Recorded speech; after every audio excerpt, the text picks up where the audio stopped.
आपको कहता हूं। दूसरी बात है कि 2047 का जो विजन का सवाल है, एक तो मैं लंबे समय तक मुख्यमंत्री रह करके आया हूं और मैं अनुभव करता था कि बार बार चुनाव, आचार संहिता, किसी भी राज्य में चुनाव हो तो मेरे राज्य से 30-40 सीनियर अच्छे अफसर ऑब्जर्वर के नाते जाते थे इलेक्शन ड्यूटी, तो 40-50 दिन तक वो बाहर रहते थे। तो मुझे चिंता रहती थी कि मैं सरकार कैसे चलाऊं, क्योंकि देश में ऐसे चुनाव होते ही रहते और मेरे ऑब्जर्वर जाते रहते। तो फिर मैंने सोचा कि मैं ये इसको वैकेशन नहीं मानता हूं। मैं चुनाव होगा तो उस पीरियड को वैकेशन के रूप में नहीं लूंगा। मैं अफसरों को पहले से काम देता हूं, भाई अगली सरकार के लिए ये काम करो। तो मैं उस समय भी 100 दिन का प्लान करता था। हाँ, उसी पे पूछना था मुझे। हाँ। अभी तो चुनाव हो ही रहे हैं, अभी रिजल्ट्स भी नहीं आए और आप 100 दिन का प्लान बना रहे हैं। मैं चुनाव में जाने से पहले शुरू किया। हाँ। और दरअसल मैंने कैसे किया कि मैं पिछले 2 साल से 2047 को ध्यान में रख के काम करता था और उसके लिए मैंने देश भर में लोगों के ओपिनियन मांगे, सुझाव मांगे। शायद 15 लाख से अधिक लोगों के मैंने सुझाव दिए हैं कि वो आने वाले 25 साल में हिंदुस्तान को कैसे देखना चाहते हैं। और मैंने सभी यूनिवर्सिटीज़ को कांटेक्ट किया, मैंने अलग अलग एनजीओ को कांटेक्ट किया, संगठनों को, और 15-20 लाख लोग उन्होंने इनपुट दिया। फिर मैंने एआई की मदद लेकर के उसको सब्जेक्ट वाइज बनाया। उसका काफी मैंने टेक्नोलॉजी, आर्टिफिशियल इंटेलिजेंस, हाँ, टेक्नोलॉजी का भरपूर उपयोग किया।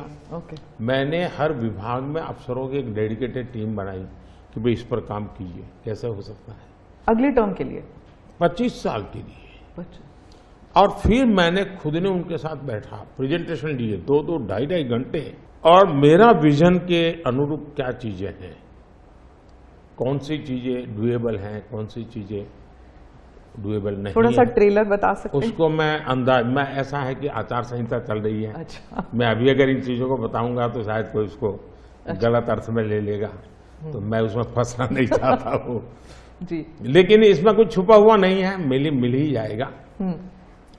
दूसरा मैंने कहा कि मैं चाहता हूं कि ये जो मैं डॉक्यूमेंट बना रहा हूं, जो मेरा विजन है, लेकिन वो विजन मोदी की बपौती नहीं है, वो 15-20 लाख लोगों के विचारों को उसमें समाहित किया। एक प्रकार से इसकी ओनरशिप देश की है। 15-20 लाख लोग इनपुट देते हैं, मतलब पूरा देश दे रहा है जी।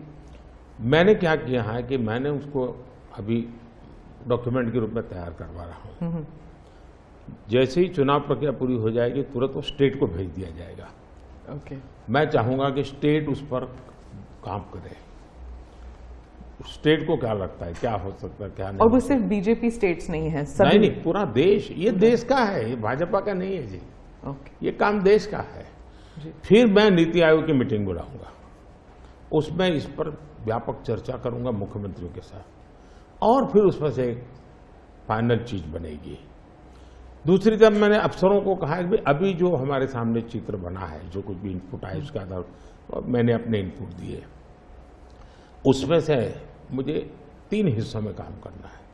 एक, बीजेपी का जो मैनिफेस्टो आएगा उसमें से करणीय काम तुरंत कैसे ले सकते हैं। दूसरा, ये जो 25 साल का हमारा जो एक खाका बना है, जो मेरा अपना विजन है, अभी तो मैं चाहूंगा कि मुझे और भी उसमें क्रिटिकल इनपुट चाहिए मुझे। मैं ऐसा नहीं मानता हूं कि सब कुछ मुझे ही समझ और मुझे ही दिखता है। कोशिश मैंने भारी की, मैंने काफी समय लगाया इसमें। उसको मैं 3 हिस्सों में बांटा।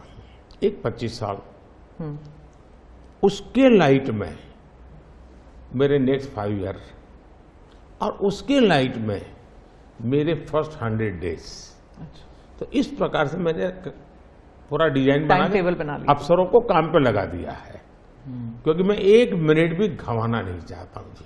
अब आपको याद होगा 2019 में बहुत कम लोगों को ध्यान रहता है, उस समय भी मैंने 100 दिन का काम दे करके चुनाव के मैदान में गया था, और जब मैं वापस आया आर्टिकल 370 100 दिन में मैंने कर दिया।